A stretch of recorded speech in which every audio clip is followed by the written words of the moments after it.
Hello everybody, Jonathan Rayo here with Simplified Guitar, and in this lesson I want to teach you how to play the song Red Sea Road by Ellie Holcomb. As usual, I'm going to play through the song for you first, and then at the end I'll break it down and explain it to you in more detail.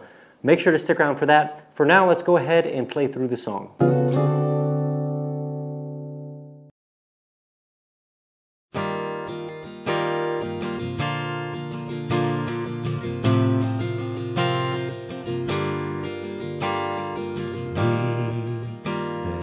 Dreams, lay them deep into the earth behind us, said our goodbyes at the grave, but everything reminds us.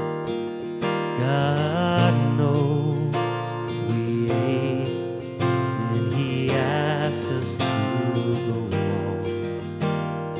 How do we go on?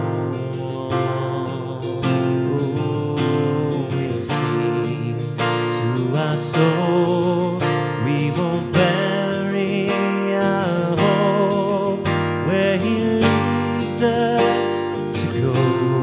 There's a Red Sea road when we can see the way.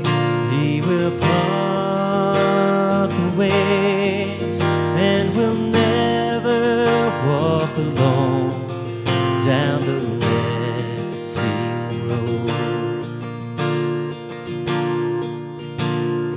How can we trust when you say you will deliver us from all of this pain that threatens to take over us when this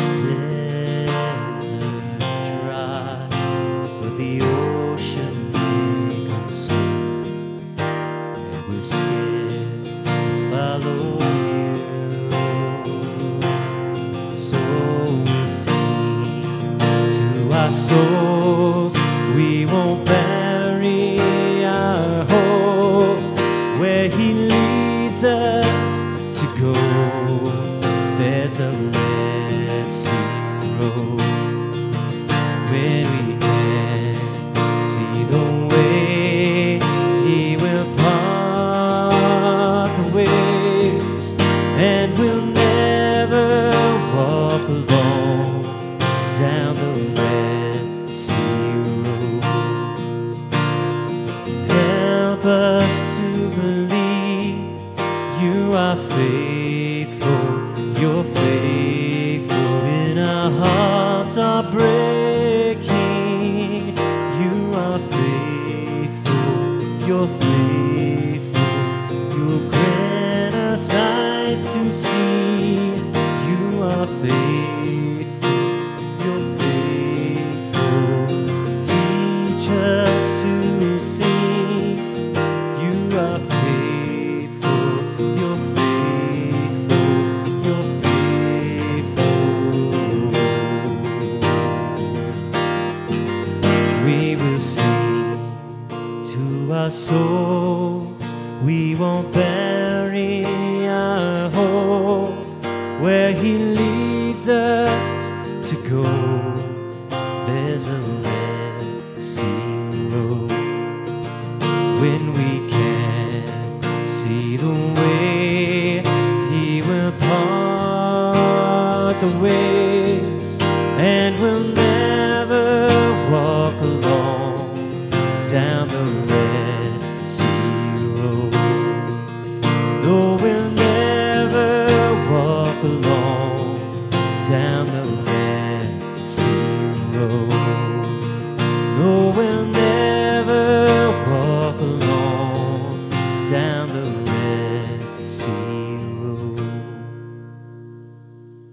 Alright, so for this song we're going to be using 4 chords from the G chord family, and I'm going to be playing with my capo on the 3rd fret, and that just makes it easier for me to sing it. So even though we're using chords in the G chord family, we're going to be in the key of B flat or F sharp because of the capo. So my G here is actually going to be a B flat chord, or the sound that it makes is going to be a B flat. So if somebody else is playing like on the piano or something, or on the bass, they're going to need to hit a B flat if you're playing a G with the capo on the 3rd fret. If that's all confusing, you can get my free transposing cheat sheet, and I have a video where I explain how to transpose and kind of break it down for you a little bit more. There's a link for that cheat sheet and a couple of other ones at the end of this video. So we're going to be using the G chord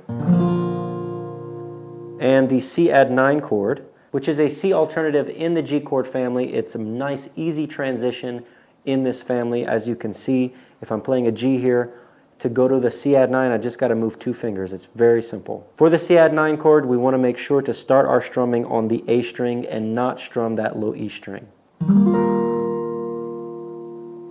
We're also going to be using the E minor 7 and the D over F sharp.